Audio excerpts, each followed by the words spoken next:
Okay, so here's a question I get all the time is, hey, can I afford to hire somebody? I mean, should I be able to put somebody on to payroll? Well, it's common, but it could be costly. So let's kind of model it out. I'm going to use forecasting by the numbers inside the ClearPath to Cash app. And basically, we're going to use last year as a baseline. We're going to model out about 4% growth, something kind of modest. You can put any number in that you want. Or you can model out or use the sustainable growth formula. This is kind of what came off of last year, so we're just going to leave that in place. And then we're going to adjust for seasonality. There's lots of different ways we can adjust for seasonality, or I can just do it manually, or if I got enough data in there, it will automatically do it for me. But here's kind of my season. Looks like we have a big summer season overall. And down below, if I do nothing at this point in time, we'll make about $16,000. That didn't seem like enough money to really hire somebody, but let's model it out.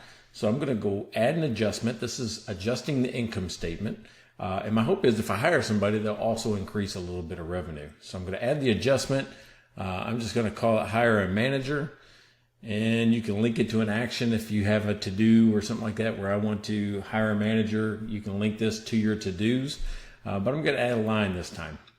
So it is going to impact operating expense by a fixed amount. It's going to increase operating expense by, we'll say, I don't know, $10,000 a month. He's pricey, right? Hiring this manager, it's $120,000 a year. But we're not going to hire him till probably July. So what we're going to do, recurring July through December through the end of the year.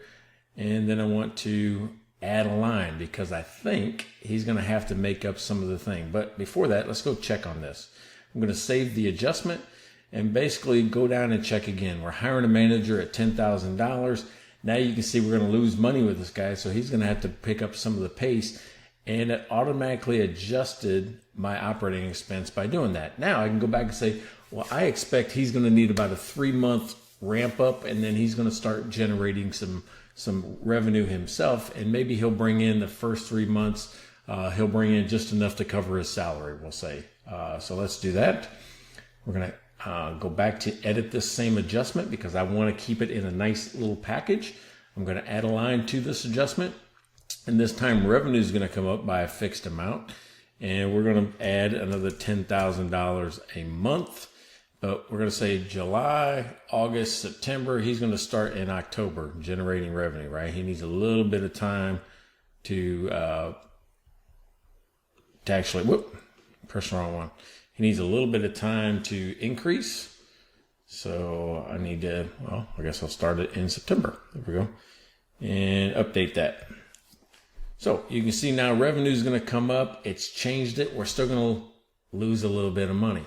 That might be okay if we still have the cash to be able to afford this hire, even though it's negative from we're going to lose money through the year. Sometimes we lose money, but overall we can see that there's going to be a benefit to him long run. So if I go to next, it goes right to my cash flow parameters. I've already got it set up on how I get paid, what my cash balance is, and what I can see now is cash inflows and outflows. And I'm going to be looking specifically for that cash ending balance, and we're not going to be able to do it. So as soon as he comes on, we have to draw from the line of credit.